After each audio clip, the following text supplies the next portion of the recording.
அன்பான தோழர்களே, என்னுடைய நண்பர் ஒருத்தர் கேட்டார், இயேசுவை காண்பி, அதை எப்படி நான் நம்ப முடியும் பார்க்காதவரை அப்படின்னு. நான் ஒரு கேள்வி கேட்டேன், நண்பனே, இந்த காத்தெல்லாம் வீசுதே, அதெல்லாம் எனக்கு கொஞ்சம் காமிக்கிறியா? உனக்கு மூளையில நாலேஜ் இருக்கு, அறிவு இருக்குன்றே, அதை காமிக்க முடியுமா? முடியாது. காற்று அடிக்கிறது, நம்ம அடிக்கும் போது நம்ம மேல பட்டாதானே நமக்கு தெரியும் காற்று டப்பா அடிக்குது அப்படி. இல்லை காதில் சத்தத்தை கேட்டால் கண் பார்வையில் மரம் கிளை அசைச்சா தெரியும். ஸோ அதை நம்புகிறோம் நம்ம. ஏன்னா முன்னாடி முன்னாடி போர்ஃபாதர்கள் சொல்லி, நம்முடைய மூதாதையர்கள் சொல்லி காற்று அதுன்னு நமக்கு தெரியும்.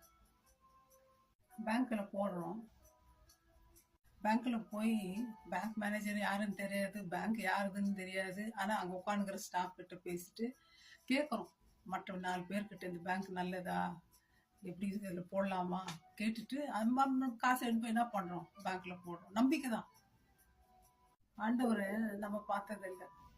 ஏன்னா அவர் நமக்கு முன்னாடி 2000 வருஷத்துக்கு முன்னாடி வந்து மறித்து பரலோகத்துக்கு எடுத்துக்கொள்ளப்பட்டார். ஆனால் யோவான்ல படிக்கிறோம், தேவன் வார்த்தையா இருந்தார், அந்த வார்த்தை தேவனோடு இருந்தது, அந்த வார்த்தை தேவனா இருந்தது. ஸோ அந்த வார்த்தை தான் நம்ம கூட இன்னைக்கு இருக்குங்க. இந்த வார்த்தை பேசுது, இந்த வார்த்தை நம்மளை தேற்றுது, இந்த வார்த்தை நம்ம கூடவே வருது, இந்த வார்த்தை விடுதலை கொடுக்குது, பாவத்திலிருந்து ரட்சிப்பு கொடுக்குது, இந்த வார்த்தை சமாதானம் தருதுங்க, இந்த வார்த்தை சந்தோஷம் தருதுங்க. வேற என்னங்க வேணும்? வார்த்தையா இருந்த தேவன் நம்மளோடு பேசுற. இன்னமும் அதிசயங்கள் அற்புதங்கள் ஒவ்வொரு நாளும் நடந்து கொண்டிருக்கு இயேசு நாமத்தினால.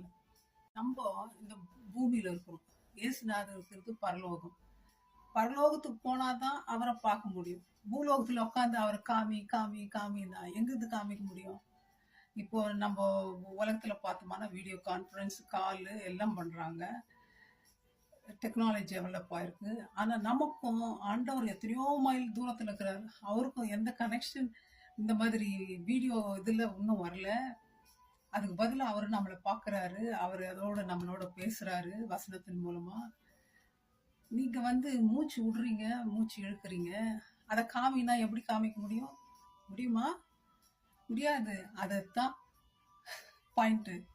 தேவன் ஆவியா இருக்கிறார். நம்மள மாதிரி சரீரம் அது எல்லாம் ஆண்டவருக்கு இப்போ கிடையாது.